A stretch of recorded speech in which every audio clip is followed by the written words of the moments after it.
So what does it take to get the VA to process your claim as fast as possible? Let's check it out today.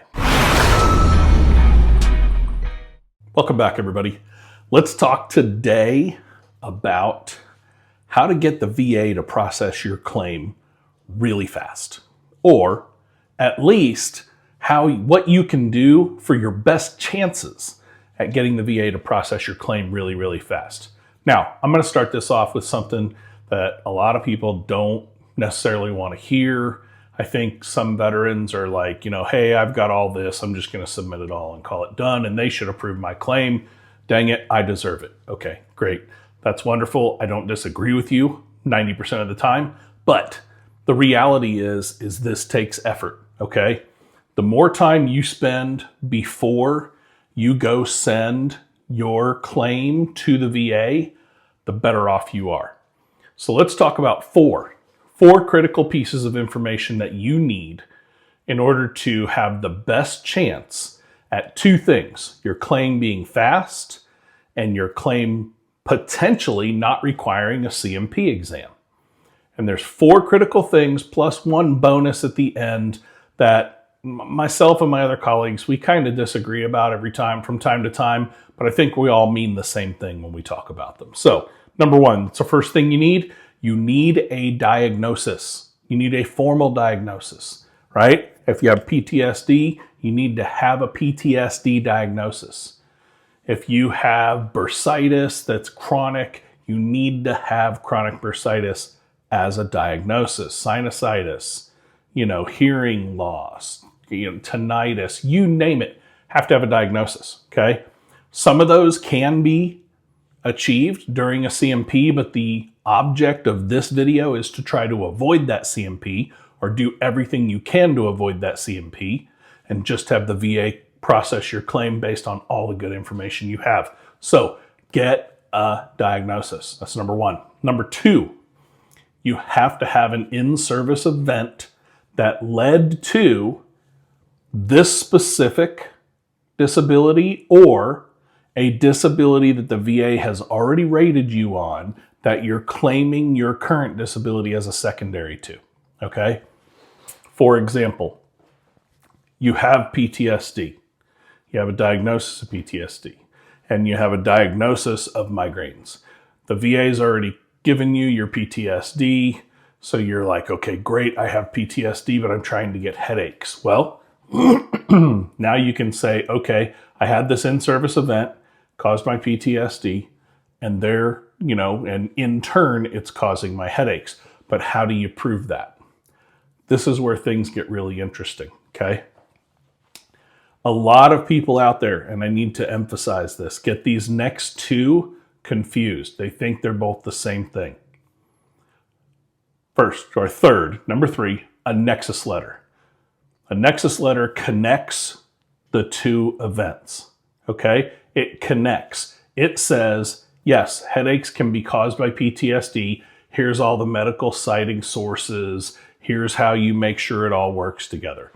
And four, an independent medical opinion, an IMO, as you keep hearing about throughout all these videos. An IMO is an independent medical opinion. It is a written document that states, yes, this person has headaches. And I've done extensive testing, and in all my experience, I have found that, and same references as the nexus letter, I have found that, headaches are connected to PTSD, and here is why I believe those are things, etc. I've reviewed all the records, blah, blah, blah, blah, blah. Okay, so an independent medical opinion is I think that this is likely to have been connected to your service. Less than likely is not what you want. At least as likely as not is what you want, or is likely is really what you want, quite honestly.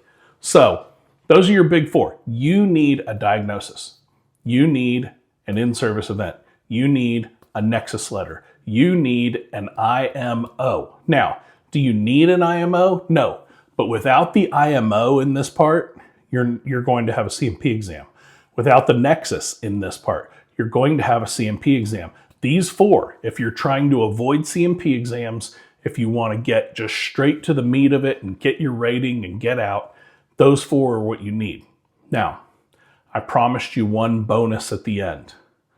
And the bonus at the end is a personal statement from you and buddy statements, okay? A personal statement from you is, in my opinion, one of the more critical things that you need, because you can speak to how this affects your life day in and day out. Let's go back to headaches due to PTSD. I have headaches. Great. Wonderful. I take meds for them. Great. Wonderful. That doesn't say much, right? That says, okay, you have headaches and you take meds for it.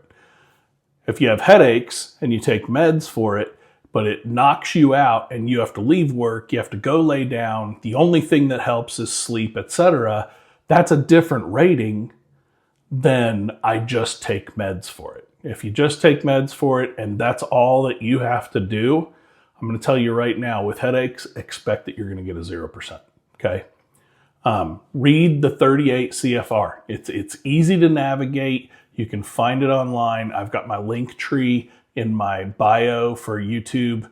You can just go out there. I've got links directly to the 38 CFR. I've got links to just about everywhere that you need to go. But that personal statement, if I were to put it together, would say, hey, I have headaches. And my headaches have actually caused me to leave work, lay down, lose time at work. And then because I lose time at work, I have to make up that time at work. I lose time with my family. I've tried water. I've tried, I've tried drugs. I've tried everything you can imagine. Ice, heat, blah, blah. The only thing that works for me is laying down. Now, that's me. That's just what works for me, right? Do things help and aid a little bit here and there? But the only thing that consistently works is laying down, period. So having that personal statement takes your diagnosis, headaches. Your in-service event, okay, PTSD does cause headaches. Your independent medical opinion, hey, I do believe that this is just as likely as not caused by the service, as PTSD, which was caused by service, etc. The nexus letter that says, here's how they're all connected.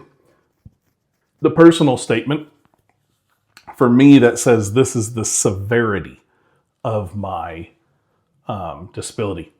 And then you've got buddy statements.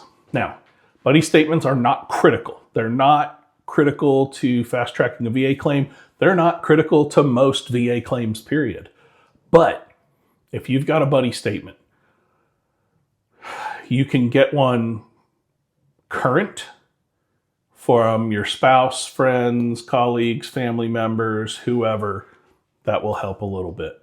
If you get a buddy statement from those you served with and were in the same theater of operations, or they witnessed these things happening in service, if it's an in-service thing that actually happened there, that will go a little bit longer than just a regular buddy statement. Now, buddy statements are not a guarantee. Some people say they're a waste of time. I don't think they're a waste of time. I think that if you have a VSO who is a 50-50 toss-up, should I or shouldn't I, and they read a buddy statement and it's compelling enough to say, you know what, I'm 51% in favor of the veteran, give them their rating, then the buddy statement was worth it. So listen, you're not going to spend as much time with the VA when you get all these things put together. You're not going to spend as much time waiting on the VA, but you're going to have to put the work in up front. So fast VA claims is really not a thing, in my opinion. You have to do your homework, you have to get your stuff together, and you have to submit it. The speed at which the VA can turn it around is determined by how much work they have to do versus how much work you've done. So grab your big four and then add your fifth and then see what you can get done. If this has worked out for you, let me know in the comments. Thanks for watching. I appreciate everybody that watches this all the way through. Don't forget to like, share, subscribe so we can get the word out to more folks. Take care of each other. See ya.